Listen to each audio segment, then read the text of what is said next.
Imam Ndaw ba léegi jàngal nañu ni dund bi ki ci gën dëgg mooy ki jël léppam jox ko yàlla.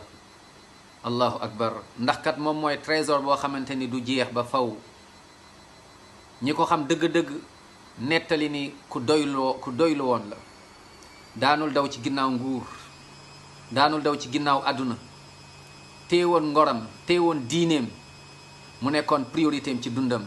allahu akbar. ndax kat alqanaatu mooy kanzun laa yafna, mooy trésor boo xam ne du ma sa ràpp, du ma sa jeex. mu doon jàng di jàngale waaye di liggéey di daan doole. allahu akbar. daanul toog di xaar ñu koy jox waaye da daan jóg dem. ku ko fekkul ci daara ji mu ngi ci tool ya. allahu akbar.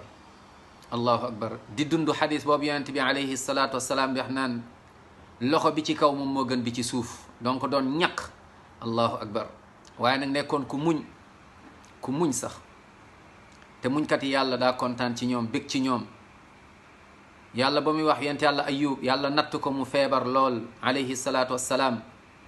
wadkur abdana ayuba id naada rabbahu anni massani alcheytaanu bi nusbin wa adab urkud bi rijlika hada mughtasalun baridun wa sharab wa wahabna lahu ahlahu wa mislahum maahum rahmatan minna wa dikra li ulil albab wa xud bi yadika digtan fadrib bihi wala taxnat inna wajadnaahu sabira nicma alabdu innahu awab. allahu akbar. inna wajadnaahu sabira. yonent yàlla ayuba alayhi salatu wasalaam yàlla ne muñkat dëgg la woon te nag ni'mal abdu innahu awwab. allahu akbar. dëgg-dëgg jaam bu yàlla bëgg mooy muñkat. kon imaam jàngal ñu muñ. allahu akbar. allahu akbar. waaye jàngal ñu aussi sacrifice. ni diine bi bul jàpp ni da nga ciy dund nii rek dee dugg aljanna. yàlla nattu na ñi la gën te ñi ñu gën ñun ñëpp mooy yonent yi alayhimu salaatu wassalaam. képp ku nekk ci kaw suuf yonent yi ñoo la gën. allahu akbar. képp ku nekk ci kaw suuf ginnaaw yonent yi saxaaba yi ñoo la gën radiallahu anhum ajmain.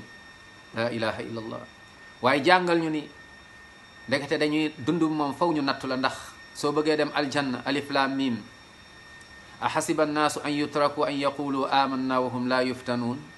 mu ndax da ngeen yaakaar da ngeen di dund ne ñun ay julit lañ, ñun kat dañuy góorgóorlu dund sunna alquran ak sunna, dañuy topp yoonu yonent bi sallallahu alayhi wa sallam, waaye yàlla du leen nattu. déedéet. app nattu yàlla da leen di nattu. ñii yàlla nattu leen ci alal, ñii yàlla nattu leen ci wér-gu-yaram, ñii yàlla nattu leen ci nattu yu dul jeex. ñii yàlla gën a nattu mooy yonent yi alayhimu salaatu wassalaam.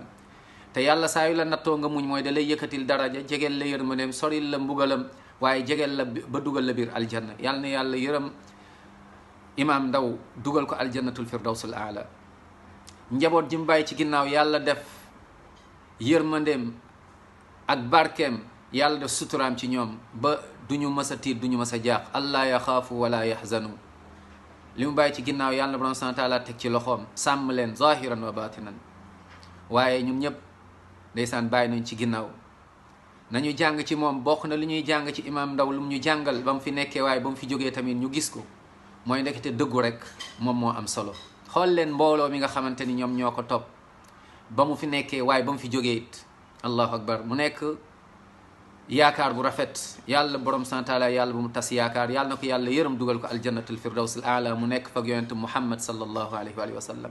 xool leen mbooloo mi, ay jaamukatu yàlla, ay wéetalkatu yàlla ñoo xamante ni yàlla rek a leen ñor. ndeysaan. kon jàngal nañu ndekete dëggu rek moo am solo. rijalun sadaqu ma ahadu llah alayhi fa minhum man qada nahbah wa minhum man yantadir. te nag wa ma baddalu tabdila. ay góoru yàlla tagg ndax lan dañoo dëggu woon, sacrifié woon ci yoonu yàlla, dee nag ba ñuy dee ñu nekk jullit. wala tamutunna illa wa antum muslimun. ba muy dee mu nekk jullit. ñu seedeel ko ko ba muy dund, waaye ñu seedeel ko ko ba mu génnee àdduna. yàlla na ko yàlla yërëm xare ko aljannatul firdaws al aala. njaboot jëm fi bàyyi yàlla na yàlla sutural leen, taxaw leen zahiran wa batinan fi dunya wal uxra. amin ya rab.